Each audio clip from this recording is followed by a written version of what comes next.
gestión sostenible para el futuro. Adelante, doctora. Gracias. Solo un segundo porque me van a dar el clicker para poder cambiar de Filmina.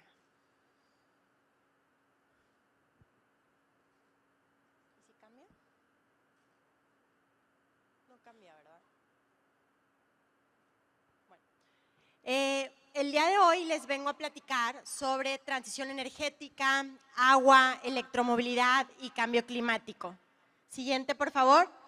En general, a nivel mundial, se ha visto que han incrementado las emisiones de gases de efecto invernadero y esto ha ido causando mayor emisión y consumos energéticos, transición energética y electromovilidad. Siguiente. En cuanto a los consumos energéticos, tenemos que han ido aumentando, pero siempre han aumentado hacia fuentes fósiles. ¿Esto qué quiere decir? Siguiente. Que a lo largo del mundo, desde las proyecciones de 1800 a 2023, hemos ido subiendo cada vez más en consumo fósil. Si bien es cierto que se han desarrollado otro tipo de tecnologías, como la tecnología solar, la hidroeléctrica, el gas natural, la energía, obviamente, de los biocombustibles, pero siempre se ha venido desarrollando mucho más la energía fósil. Adelante. Y justo con este crecimiento de las energías fósiles, lo que tenemos es que se ha convertido en la fuente primaria de energía del país. Siguiente. Así las cosas, en el aumento de la temperatura media de la Tierra, para aquellos de los que dudan del cambio climático, se ha venido reflejando justamente desde los años 1800, 1880, hasta la extensión al día de hoy, 2024-2025, que ha ido acrecentándose la emisión de gas de efecto invernadero a nivel global. Siguiente. Justamente los riesgos climáticos se han vuelto mucho más importantes y todo esto nos lo demarca el World Economic Forum, donde nos dice que entre los primeros 10 riesgos más importantes para la supervivencia del ser humano está justamente el tema del uso excesivo de los combustibles fósiles. Adelante. Por ello es importante que hablemos de transición energética. Y en muchas ocasiones lo que nos dicen de transición energética no es la realidad. Y en eso comparto mucho con el secretario Walter que hay que tener una transición energética justa. Siguiente. ¿Y qué es la transición energética como tal? Es esta ventana de oportunidad que tenemos para transicionar de una matriz energética basada en combustibles fósiles a una matriz energética basada en renovables, en energía eólica, en energía solar, en hidroeléctrica e inclusive en fuentes que no son renovables, como por ejemplo la energía nuclear, que aunque no es renovable es energía limpia y deberíamos estar pensando en ella. Siguiente. Es bien importante mencionar que la transición energética es gradual. Es opuesta al concepto de revolución energética. Entonces, ¿qué sucede con esto? Hemos ido transicionando a raíz de los siglos en cuanto a dos grandes transiciones con sus correspondientes subtransiciones. Lo primero que pasó, y eso fíjense fue en el siglo XVIII, es que pasamos de la biomasa, que imagínense un trozo de madera quemándose y generando energía, al carbón mineral. Después pasamos del aceite de ballena al queroseno. Posteriormente del caballo al automóvil. Después seguimos transicionando justamente del carbón al petróleo y es en esta época donde estamos todos nosotros que vamos a cambiar justamente del petróleo al gas natural como elemento medio de la transición energética. ¿Por qué? Porque tiene menos monóxido de carbono, menos dióxido de carbono, menos material particulado, menos dióxido de nitrógeno. Entonces, tenemos todo esto aquí y vamos a ir desde el siglo XXI llegando ¿a qué? Al hidrógeno verde, a la electromovilidad masiva y por supuesto a la generación renovable. Siguiente. ¿Dónde estamos parados el día de hoy? Tenemos baja eficiencia en los edificios, seguimos consumiendo combustibles fósiles para poder movernos, tenemos una baja eficiencia en las construcciones, un aumento de emisiones de gas de efecto invernadero y un aumento correspondiente a la temperatura media de la Tierra. Siguiente. Y justamente esto causa el cambio climático. Siguiente. Entonces, aquí les muestro dos slides muy importantes donde tenemos la correlación estricta científicamente entre el aumento de los combustibles fósiles con, obviamente, el aumento de emisiones de gas de efecto invernadero y con el aumento correspondiente en la temperatura media de la Tierra, es decir, está probado científicamente. Siguiente. Algo que también es trascendental que todos entendamos, y más los que estamos el día de hoy aquí en la industria energética, es que somos nosotros quienes producimos el 73.2% de las emisiones de efecto invernadero a nivel global. Entonces está en nosotros hacer el gran cambio. Siguiente. Las 4Ds de la transición energética también son importantes. Siguiente. Tenemos la descarbonización, la digitalización, la descentralización y la democratización. Y aunque es un concepto académico, es bien importante que lo entendamos, porque tenemos que ir descentralizando, y eso lo toca mucho el secretario Walter, en cuanto a tener las fuentes de producción cerca de los centros de consumo. Tenemos que ir democratizando, que todos tengamos acceso a energía limpia, energía barata, siempre para que haya una transición energética justa. Y por supuesto que tenemos que ir digitalizando los procesos, que es parte de lo que el secretario estaba haciendo, justo apoyando empresas tamaulipecas y empresas tecnológicas para tal efecto, ¿no? Finalmente, todo esto que va a causar que todos tengamos acceso a energía cada vez más económica, más asequible y obviamente en nuestras zonas regionales. Siguiente. Todo esto va a causar una nueva geopolítica, donde las naciones que se quedaron fuera del desarrollo porque no fueron beneficiadas con petróleo por la naturaleza, van a poder alcanzar grandes cosas. Siguiente. Y van a venir también nuevos retos. Vamos a tener activos varados, vamos a tener pobreza energética, es decir, nuevas formas de marginación social. Por eso la solución no solo está en las renovables.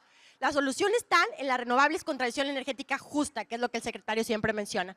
Nuevas formas de desperdicio, vamos a tener toda esta contaminación lumínica como en las películas futuristas que ustedes ven, la vamos a tener. Obviamente petroquímicos de nueva generación. Siguiente. Y muchas más renovables que necesitamos integrar a la red. Por eso se dice que la oportunidad es la electromovilidad masiva, las baterías cada vez de más larga duración y más compactas, el desarrollo de capital humano y que también tenga rostro de mujer en el sector energético, porque las mujeres trabajamos justamente en las renovables. Siguiente. Y por supuesto tener instrumentos financieros verdes que vengan de estas grandes instituciones. Siguiente. ¿El futuro se ve brillante? Sí, es comparable a la revolución neolítica, a la revolución industrial. Siguiente. Pero aquí hay entonces que enfocarnos al gran hito que viene para México y del cual también el secretario pues, fue quien apoyó para tener el primer piso de legislación con las disposiciones administrativas en materia de electromovilidad. Pero aquí tenemos el panorama mundial. ¿Qué sucede? Antes de la venida del presidente Trump se decía que el 50% de los vehículos del mundo iban a ser ya sea totalmente eléctricos, parcialmente eléctricos, o sea, tema híbrido. Pero un factor importante es que países como China ya tienen metas muy precisas para el año 2060, donde van a tener la reducción máxima de emisiones de gas de efecto invernadero. Aproximadamente el 30% de los vehículos en China va a ser eléctrico. Siguiente. El principal motivo por el que les vengo a hablar de la electromovilidad es justamente que tenemos una mala calidad del aire. Tenemos más de 150 millones de personas viviendo así a nivel Latinoamérica, más de 13 ciudades que también están contaminadas, incluyendo la Ciudad de México. Y por supuesto que nuestras emisiones de carbono son amplias porque el 95% de las necesidades de transporte en México, ¿con qué creen que se cubre? Con gasolina y con diésel. Siguiente. Vamos bien como país en transporte público porque estamos en el tercer lugar, creo que eso es un gran hito. Siguiente, tenemos una serie de países que no voy a abordar las métricas de cada uno, pero básicamente Costa Rica, México, Panamá, Colombia, Chile, Barbados, Ecuador, que también ya tienen métricas muy, muy buenas. Y aquí están, digamos, los lugares en cuanto al 2020, que es hace muy poquito tiempo, ya teníamos 10.766 vehículos eléctricos circulando por toda América Latina, donde el primer lugar se lo llevaba en ese momento Colombia y México el lugar número 7. Siguiente. Para el año 2040 ya se había estimado igual, antes del advenimiento del presidente Trump, que íbamos a tener 500 millones de vehículos eléctricos circulando. Siguiente. En cuanto a la rentabilidad, que es un tema que siempre me preguntan en mis conferencias, porque el vehículo eléctrico es por supuesto más caro que un vehículo a combustión interna, ¿en qué momento se vuelven rentables? Estas son cifras que en su momento yo trabajé en una empresa anterior donde trabajaba y básicamente tenemos que cuando llegas al kilómetro número 7,000 ya es más rentable un vehículo eléctrico que uno convencional. A partir de 3,000 kilómetros al año se vuelve más rentable una moto eléctrica que una convencional. Cuando llegas a 43,000 kilómetros al año es más rentable un autobús eléctrico que uno híbrido a diésel. Y un autobús urbano eléctrico puede ahorrarte alrededor del 40% en comparación con uno de gas LP. Finalmente, un camión eléctrico puede ahorrar aproximadamente 30% con respecto a uno de gas. Y esto es bien importante porque en su momento la ahora presidenta Claudia Sheinbaum tuvo esta visión cuando era regente de la Ciudad de México y adquirió los primeros 10 autobuses eléctricos para que transitaran todo el tema de Reforma y en Patio Júpiter hicieran la recarga. Por eso tenemos que ver el estado de arte de la electromovilidad. La realidad es que la mayor parte de los vehículos eléctricos, más del 50%, se venden en la Ciudad de México y en el Estado de México. Siguiente. México también es una potencia mundial porque fabricamos autopartes. Entonces somos el lugar número 4 a nivel mundial y esto que va a traer una derrama económica bastante consecutiva hacia los 112,000 millones de dólares si explotamos la electromovilidad y obviamente un horizonte de producción del 23% con respecto al total de los vehículos, traduciéndose a sí mismo en 4.6 millones de vehículos para el 2030. ¿Seguimos? La venta, como les digo, Ciudad de México, Estado de México, muy significativo el estado de arte. Siguiente. Y el número de vehículos híbridos y eléctricos, si se fijan en la tabla, poco a poco ha ido creciendo, pero a partir del 2021 se empieza a exponenciar 22, 23, 24 y por supuesto 2025 en cuanto a la venta. Siguiente. El número de cargadores en México es muy poquito cuando lo comparamos con todos estos otros países y regiones. Siguiente. Y las ventanas de oportunidad sí son bastante relevantes porque necesitamos sistemas institucionalizados para poner transporte público eléctrico. Que ahí es bien importante que en la ciudad de Tampico, en esta región conurbada Tampico, Altamira, Madero, ya va a venir el BRT y va a cambiar por completo la movilidad urbana aquí. Siguiente. Siguiente. Y bueno, tenemos también que los proyectos deben ser descentralizados. Siguiente, por favor. Y el transporte urbano sustentable básicamente se resume en estas tres cuestiones. Tener viajes eficientes, sistemas eficientes y vehículos eficientes. ¿Qué quiere decir cada uno? Un sistema eficiente, tú evitas o reduces tu necesidad de viajar. Un viaje eficiente, usas un medio de transporte que sea amigable con el medio ambiente. Y un vehículo eficiente te mejora todo, la eficiencia energética del propio vehículo como medio de transporte. Siguiente. Las piezas claves de la electromovilidad, no me voy a ir en cada una, pero básicamente es un ecosistema donde no nada más hablas del vehículo, sino también de la infraestructura de recarga, de los sistemas IoT, de las ventajas fiscales, de la electrificación como tal, de las necesidades del negocio y las aplicaciones. Bien importante elegir desde el inicio la tecnología adecuada. Siguiente. Precio, obviamente, claro que es más costoso de entrar el vehículo eléctrico, pero la gran bondad que tiene es, evidentemente, que no necesita tanto mantenimiento como uno de combustión interna. Siguiente. Estamos en el tema del desarrollo de la política pública, ya hay un primer piso que hizo en su momento Comisión Reguladora de Energía, ahora Comisión Nacional de Energía, pero todavía falta mucho y tenemos que hacerlo en conjunto, que ahorita en el siguiente panel justamente se va a tratar de eso. La articulación del marco jurídico relevante, la exención arancelaria, tener mayor deducibilidad de activos a los 250,000 pesos, tener protocolos de seguridad en cuanto a los cargadores que no se incendien en cualquier lado, directrices nacionales para tener una red pública y poder monetizar, pero reguladamente, que es lo que siempre comentaba el secretario Walter, justamente la ganancia al momento de cargar. Siguiente. Sin olvidar nunca que lo principal es movernos a pie, en bicicleta, en transporte público, eléctrico por supuesto, en transporte de mercancías eléctrico y en transporte privado eléctrico. Siguiente. Y para finalizar esta presentación, quiero hablar de un tema que la verdad es que me llega al corazón, que es el tema del agua. Siguiente. Y primero hay que ver el fenómeno contextual de estudio, ¿no? Tenemos 510 millones de kilómetros cuadrados en la Tierra, de los cuales 79% es agua, 21% es tierra. Es decir, nuestro planeta deberíamos de llamarnos agua y no tierra. Y aquí justamente viene la problemática que ustedes también han vivido aquí en Tampico. Del 100% del agua que tenemos disponible, el 97% es salada y solo 3% es dulce. Y de ese horizonte, de ese 3%, el 77% está congelado en Groenlandia y en la Antártida no lo puedes tocar porque causarías más cambio climático. El 22% está en el nicho subterráneo ultraprofundo del que les vengo a hablar el día de hoy y solo el 1% son ríos, lagos y lagunas, fuentes tradicionales de las cuales nos abastecemos del agua. Es decir, ya estamos en una escasez física del agua, ya estamos en una escasez económica del agua. ¿Qué significa cada una? 1.2 billones de personas en escasez física, ya no cae la lluvia como lo hacía antes. 1.6 billones de personas en escasez económica, si bien cae la lluvia en forma de precipitación, no llega hacia las ciudades porque no hay la infraestructura necesaria para ello. Siguiente. Por eso, en su momento hice una propuesta de reforma a la Ley de Aguas Nacionales que ahorita se está retomando justamente y es bien importante hablar de esta gestión hídrica. Siguiente. Porque la gestión hídrica debe ser integral o integrada. ¿Qué significa esto? Que no nada más ves la extracción del agua como tal, sino que también revisas cuál ecosistema estoy afectando, cómo está la flora, cómo está la fauna, cuáles son los elementos externos, internos, sociales, económicos. Siguiente. Por ello, también siempre me parece importante mostrarles el mapa del agua en México. Vean la complejidad. Tenemos a la Conagua, pero tenemos también a la Semarnat, a la Secretaría de Economía, Bienestar, los convenios internacionales, los tratados internacionales, los consejos de cuenca, los organismos de cuenca, los estados, los municipios, el Instituto Mexicano de Tecnología del Agua, entre otros. Siguiente. Entonces, ¿a qué punto llegamos? Pues a que el Foro Económico Mundial nos ha dicho que ya tenemos un mundo de la sed y que dentro de los primeros 4 riesgos globales desde el año 2014 y se sigue extendiendo la tabla hasta el 2025, es que no tenemos agua. Es decir, es lo más riesgoso para nuestra supervivencia. Siguiente. Algunos estudiosos ya hablan de que estamos en el mundo de la sed, lo cual ¿qué significa? Pues que tenemos solamente los niveles mínimos de disponibilidad del agua para beber y en algunas regiones ni siquiera tenemos eso. Y ya no estoy hablando de bañarnos, no estoy hablando de ir al baño, no estoy hablando de lavar platos, de lavar ropa, de nuestra vida cotidiana, que es parte de nuestra dignidad humana y que de hecho está consagrada en el artículo 4 constitucional. No, estoy hablando que ni siquiera vamos a tener agua para beber.